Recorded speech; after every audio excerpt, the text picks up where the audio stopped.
ไม่สูงค่าวิดีโอในคาเดมาเราลัดนี้ลองปูหมอช่วยแสงอันวันในเขาเมื่อป่าหนึ่งตีในเมืองหนึ่งนั้นมีสองก็ปูออกโผเมเป็นผู้อันเฮ็ดกินการช่วยแสงกอบซึ่งหนังนั้นแลสั่งมีชื่อว่าปูหมอช่วยแสงในเยา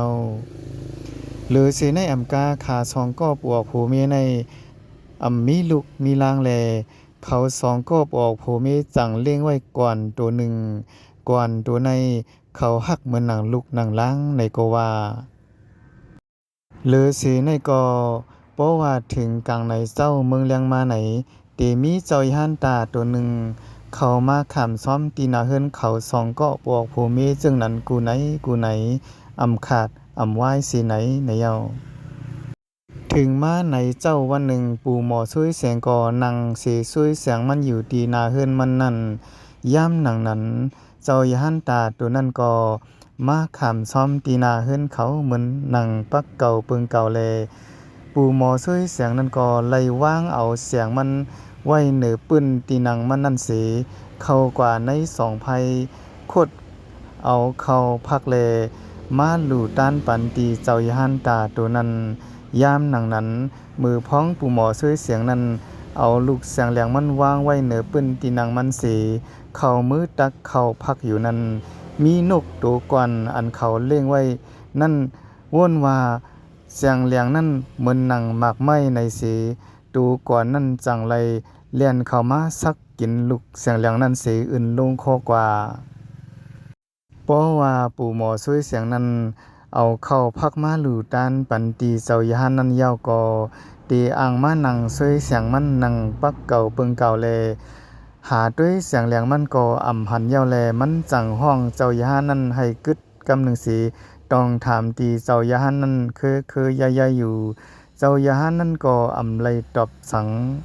ก็เปว่าเจ้าย่านนั้นไลหันว่า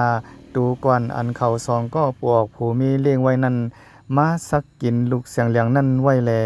สังว่าตีลัดจ้อมหนังลองอันเจ้าไลหันต่อหน้าต่อตานั่นก็ซ้ำเตเป็นเพต่อเจ้าตูก่อนนั่นแลเจ้าย่านก็อำไลตอบความสังตีปู่หมอช่วยเสียงนั้น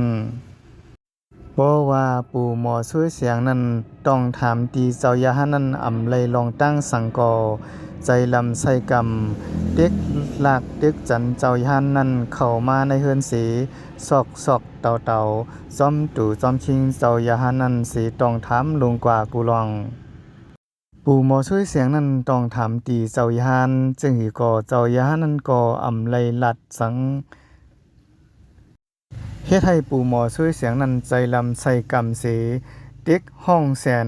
ว่าเจ้าย่านเป็นผู้ลากเป็นผู้อันลักเอาแสงมันว่าหนังไหนกอบนั้นแลก้นเจออยู่หิมกินจำไลยินเสียงจังหนังนั้นก็จังเข้ามาหาถามด้วยลองด้วยต่างมันเสปู่หมอช่วยเสียงนั้นก็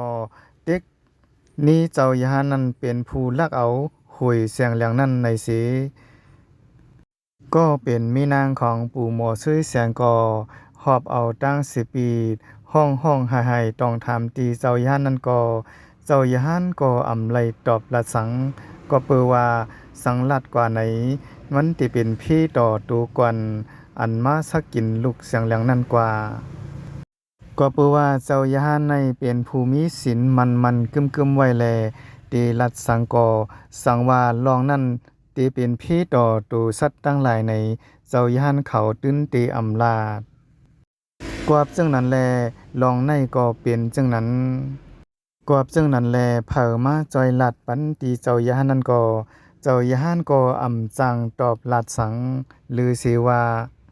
อยู่ไว้เย็นๆจังหนังนั้นมือเผามาต้องถามตีเจ้าย่านนั้นอำไลขอตอบสังก็ปู่หมอช่วยเสียงนั้นจังโตซะใจลำใส่กำเส